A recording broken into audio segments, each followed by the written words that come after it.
வணக்கம் உறவுகளை, உங்கள் ஜால் கபிலன். இது வந்து எங்களோட ஊர் சொந்த ஊர் யாழ்ப்பாணம் கோப்பாய் இருபாலையில் அமைந்துள்ள பேச்சி அம்மன் கோவிலின் அம்மன் ஊர்வலத்தில் மயிலாட்டம், பொம்மை ஆட்டம், மயிலாட்டம், குதிரை ஆட்டம் எப்படி இருக்குன்னு சொல்லி பாருங்க. மயிலாட்டம் குயிலாட்டத்தோட அம்மன் தெரு வீதி உலா வந்துட்டு இருக்காங்க.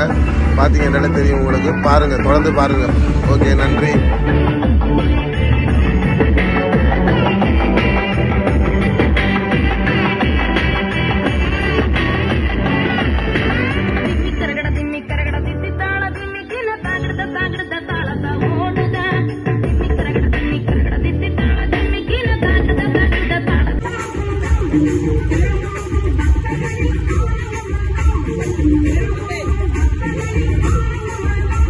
Madonna.